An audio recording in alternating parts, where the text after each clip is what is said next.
everyone, welcome back to my channel. Today's video is going to be another episode, I guess, in my series about running an Etsy shop, running a small business on Etsy, and how I do it, my tips, all that. And today especially, I'm going to be talking about my top tips for new Etsy sellers, or if you've been on the platform for a few months and you're not really seeing any sales or growth. This is for you if you just need a little bit of help and encouragement for your Etsy shop. That's why I'm here. So first, just a little bit of background so you know what I'm talking about, I guess. I own two small businesses. My first small business I actually started on Etsy and then moved to Shopify eventually. Business I started on Etsy back in 2017. Etsy was a little bit different back then for sellers, but a lot of the things are the same. And then in the beginning of this year, in January, actually January 1st is whenever I launched my shop, I started selling my hoop earrings on my Etsy shop, which are the ones that I put different phrases on. In February, I started to teach myself how to make regular jewelry, like earrings and things like that. And that's what I do now. I still do both of those things. We all start somewhere. We all start in the same spot on Etsy, and it's hard to grow from that, especially since the Etsy website is so oversaturated. However, Etsy has a great search engine system. It's one of the best things about Etsy, one of the few good things, which I'll probably make a video soon about some of the issues I have with Etsy. But if you're starting out, the search engine on Etsy is incredible, and it's why a lot of people start on Etsy and then become successful and are able to move to their own website, which should be the goal for most people, but it's okay if that's not your goal. Some people don't want to move from Etsy, and that's totally fine.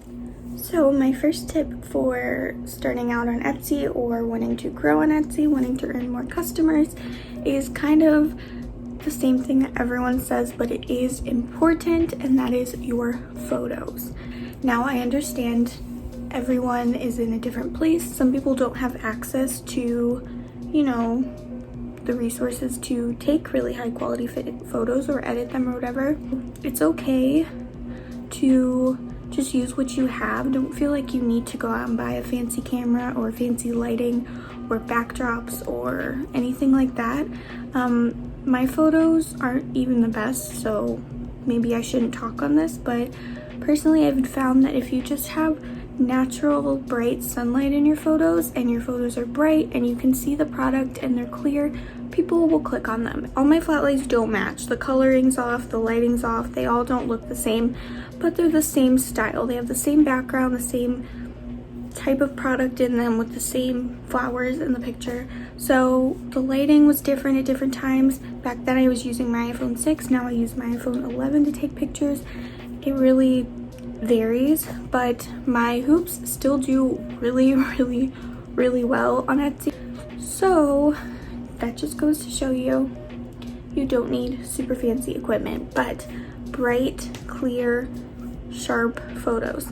That's all you need. I know some people use like photo boxes. They sell them on Amazon for relatively inexpensive, like under $100, which is still a lot of money, but those can help. It's like a little box with like basically a studio in it, has lights, and you just put your camera or your phone through like the little cubby hole, I guess, and take pictures that way. So it's very clean and you can be consistent with your lighting. I've thought about doing that before, but I just haven't invested in one yet because I don't have the space to. But that's a good option if you don't have a lot of sunlight or you don't have like a clean workspace to take photos in. Not everyone can afford to buy expensive supplies. I definitely couldn't, and that's okay. Use what you have to start, and as you grow, you can expand and get new things. But you don't even have to, because a lot of cameras these days on our phones are better than even buying like a nice DSLR. Just saying, especially on Etsy, you don't have to be too fancy. It's just Etsy. If you have your own website, that may be a good time to invest, but if you're just on Etsy, it's not the end of the world. You'll be fine. The next thing is maybe even more important than the photos is your descriptions and your listing titles.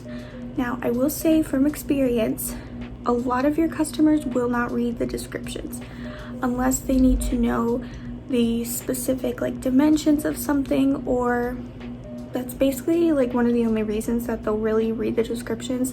Maybe it's just the type of products I sell, I don't know, but I often get people asking me questions after they've bought, like, oh, I didn't know it was like this, or I didn't know it came with this, or I didn't know the material was like this, and like, it was in the description. So I know people don't read them. However, what you put in that description matters, because that is what helps you get higher up in the search listings. If someone goes on Etsy and they search for a scrunchie, let's say they want like a Star Wars print scrunchie, you need to make sure that in your descriptions you are extremely detailed.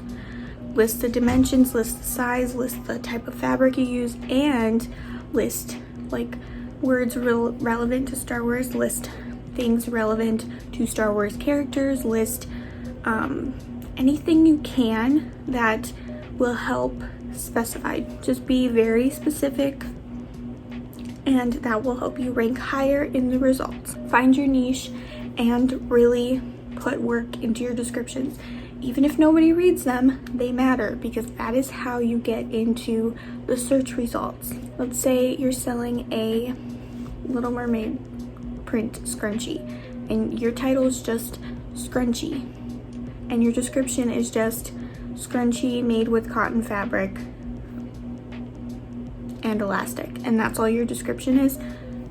If someone searches for Little Mermaid scrunchie, they're not going to find your listing. So the combination of good descriptions, descriptive titles with as many words as you can fit in them. I know it looks bad, but that's how you get sales. And that combo with the bright, clear, crisp photos is how you're going to get really high in those search results. And that's how you're going to get lasting, repeating customers who leave good, positive feedback, because they're going to get what they were looking for. Because they're going to be like, wow, I found the exact thing I was looking for. They buy it, they love it, they leave a nice review, maybe they come back, maybe they favorite your shop and see you have new listings. They're like, oh, I really liked that scrunchie I bought. I'm going to buy a bunch of more designs from them. Now you have a lasting customer, and you can create strong relationships with your customers. This one is something that I feel like people don't talk about enough. Your sections, the section option where you can change, it's like a sorting feature where you can add, let's say like for me, I sell jewelry, so I put necklaces, earrings, hoops, that sort of thing. And then on your shop page, maybe I'll put an example here if I can, you can click the down bar and it'll show you the sections they have in their shop. Use this. Oh my gosh, use this. This is like one of the best features Etsy has. Most website platforms have this as well, like Shopify does. But on Etsy, there's not many ways you can actually customize your shop. So the ways they give you, you need to use them. Use the sorting feature, use the section feature. It will help so much. There's some shops that I buy beads and like charms and stuff from, and they literally have over like 10,000 listings or something. You can't scroll through all that. You may not have 10,000 listings, but even 100 listings can be overwhelming for your customer. So put sections. Even if all you sell are headbands, sections like glitter headbands. If they have sequins, put sequin headbands. If they're like character print headbands, put character headbands. Do everything you can in those sections, and it'll make people want to buy more from you, because they'll see that you have other listings that they may be interested in instead of just buying one item. Let's say someone wants a scrunchie with Minnie Mouse fabric. They may go under your Disney scrunchies and see, oh wait, I like this scrunchie, that's a Moana scrunchie, and they may buy that one too. If there are things that are categorized together, that means that they're kind of relevant to each other. And if someone's buying one thing, they may be interested in other products that are similar and under the same category. They're in the same type of style, the same aesthetic, whatever. That is so important. Use your sections. Another thing is to keep your shop up to date. I will say I'm not the best at doing this, but I've noticed that it does help. I personally like to see that a shop is like active and, you know, keeping things up to date in their shop, basically. Update the announcement bar on your shop.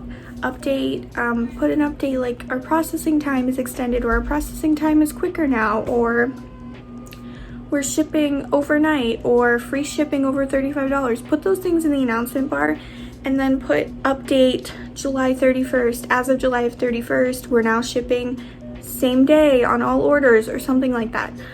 Put stuff in the announcement bar because it'll show customers that you've been updating things. Put a date there. They'll know that your shop is active, and if your shop looks like it's active, customers are more inclined to buy from you because they will know that you are actively paying attention to your shop, actively looking if you have orders to fulfill, and that means that you're probably going to get them done quicker. If someone goes to buy something from your shop and it looks like you haven't updated it in months, or your last listing was in March and you don't have any updated shop policies or updated announcements, it may look like, maybe they won't ship my order very quickly because they're not on their shop very much. That is a very real thing. Keep your shop updated. Go under your shop policies. Etsy actually shows customers the last date that your policies were updated. I'll see if I can put a screenshot here. So if it says your shop policies were last updated in 2017, your policies have probably changed. Even if they haven't, update them. Update your wording, change up the phrasing, put more detailed questions in there. If people ask you the same question over and over again, put it in your policies. They won't read it. Customers don't really read your policies on Etsy. It just doesn't really happen.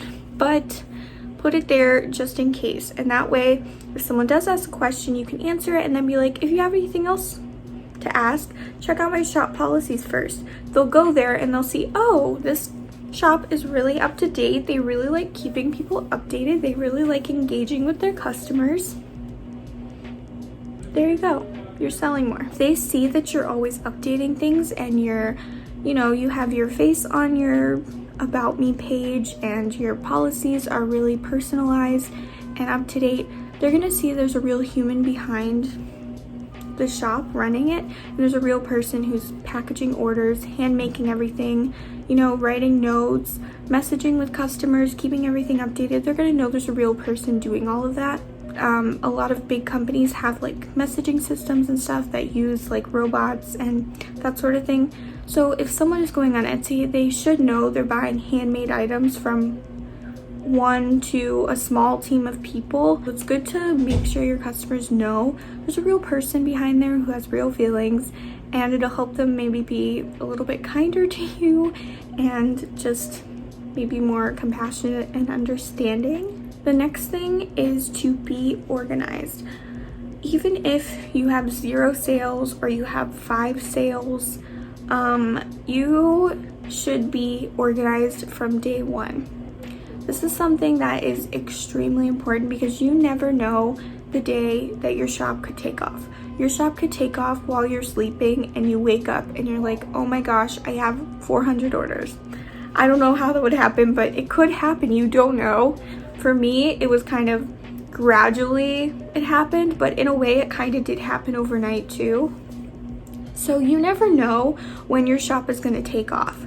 If you're not being organized about your profits and losses and, how much supplies cost, and keeping your physical supplies organized, not just your, background info and your finances, but keeping everything you do organized, if your shop blows up overnight, it's going to severely affect what you're doing because you may not even be able to fulfill all the orders you got because maybe you don't have enough supplies. Maybe something you're making, the product you need to make it is discontinued.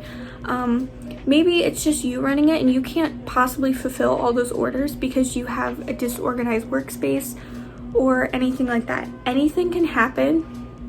So you want to be organized just in case. It could mean the difference between having to cancel all the orders you just got or being able to fulfill all of them and having lasting returning customers and being successful and going full-time with your shop. Anything can happen overnight, and I know it sounds cliche and it may sound unattainable for someone who only has a couple sales, but literally every single person who's on Etsy right now started in that same spot. There's shops that have over 100,000 sales and they started in the same spot you were. It may have taken them 10 years, But everyone on Etsy starts in the same spot, and that's kind of the beauty of it, that we all start somewhere, and that somewhere is the same exact spot. So do everything you can while you're small. It'll help you out one day whenever you're big and successful in doing this full time, and that is a good feeling. This is kind of similar to what I was talking about before, but be honest with your customers. If you are having a bad week, if something really serious happened in your life and you cannot fulfill orders, you cannot make the stuff you need to make to fulfill orders, you cannot get to the post office, whatever it is, be honest with your customers. Whether you have 200 pending orders or 2 pending orders, message those people. Take a minute to message them. Even if you don't have the time to physically make the stuff you need to, maybe you have the time to sit down and message, even if it's just a copy and pasted, hey, I'm running a little bit behind. If you want me to cancel your order, I can, but I will be shipping out in blank amount of days. Just be honest with them, because whenever they purchase, it does tell them the estimated time that they expect you to be done with the item and shipping it. So if your processing time is normally 1 to 3 days and you're in, like, you have to suddenly pack up and move because of an emergency and you can't ship orders for 2 weeks, tell them, I'm so sorry, something happened in my life. My processing time is a little bit extended. I will keep you updated if I can, but as of right now, I can't ship your order till the end of next week, for example. Just be honest with them. They will appreciate that, rather than hearing nothing from you and 2 weeks go by and now they're writing angry emails to you and leaving nasty reviews. Be honest with them. Even if you had good intentions, if you aren't communicating with them, some people just don't have compassion and aren't super understanding. That's just the reality of things. And it can be, if you're already having something bad going on in your life and then all of a sudden you get a bunch of nasty emails from a customer, that can make things 1,000 times worse and heighten your anxiety and just make it harder to even get through the things you need to. So make sure that you're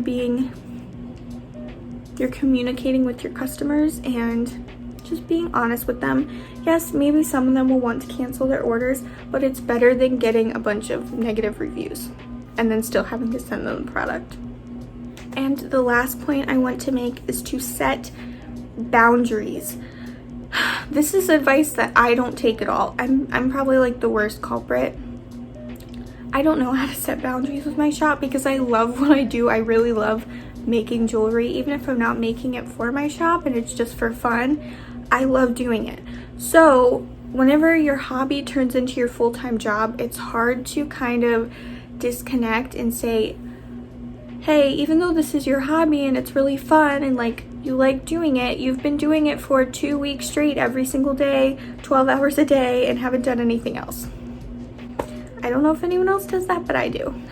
So if you're working that much, eventually you will burn out. Even if it's something you love, eventually you're gonna burn out. You're gonna be extremely exhausted. You're not gonna wanna do the work anymore, and you may have a lot of orders you need to ship, or you may have a collection you need to post. And now all of a sudden it's like, oh, but I worked for 3 weeks. But now it's like, now you can't work at all for a week or 2 weeks or 3 weeks.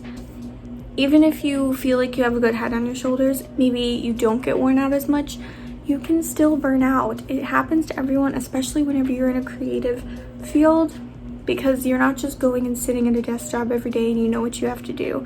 You have to constantly be creative and coming up with new ideas. If you're, depending what like industry you're in, of stuff you're selling, you do need to be constantly creative. And if you work non-stop for a month straight, eventually you're going to hit a point where you don't feel creative anymore. Instead, recognize when you've been overworking, and recognize whenever you need to take a step back. Get through the work you need to do and then take a break. I struggle with this because I work and sleep in the same room. I mean, my workspace is literally behind this camera where I make my jewelry, and my bed is obviously right here. So it's kind of hard for me because even if I'm laying in bed trying to relax, watch a movie or play a game or something, I can see my workspace right here and I'm like, oh my gosh, I have so much work to do. Even if I don't, I really want to go do that. And it's like sometimes you have to force yourself to take a break, or you're gonna hit a spot where you can't work at all. And if you're doing Etsy full time, you can't really take a super long break off. So if you take a break like once or twice a week, that's better than taking 2 weeks off after a month and a half of working, and then you come back after 2 weeks and you've lost interest in your site. That's a hard reality to accept, but that's how it is. That's how this business kind of works. Unless you have like a huge following and like a huge customer base, that can happen to anyone. So make sure that you're taking breaks every week instead of working for 3 weeks straight and then taking a 2-week break. Even whenever you're new to Etsy, it's easy to burn out, and you don't want to burn out so early in the beginning because you may harm your chances in the future for having a really successful shop.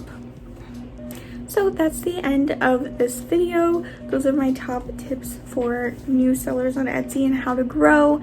I know it can be really intimidating and overwhelming, but once again, we all start at the same spot. It's hard to listen to people who are more successful and like believe them. I remember I would watch videos of people and they'd be like not bragging, but they'd be talking about how much they make on their shop and how successful they are, and I'm like, okay, cool, but like nobody else can do that. And then it happened to me and I'm like, okay, I believe you now. I know it's hard to believe people whenever you don't see it happening for yourself. And the truth is, it's not going to happen for everyone. Time will come if you work hard and you love what you do. But some people just are struggling no matter how hard they try. And that's something that I realized too. Even on like my best days with my shop, sometimes I struggle with it. So especially whenever you're starting out, you are going to struggle. You're going to have hard days where you just kind of want to give up everything. And especially whenever you're in a creative field, that's just how it is.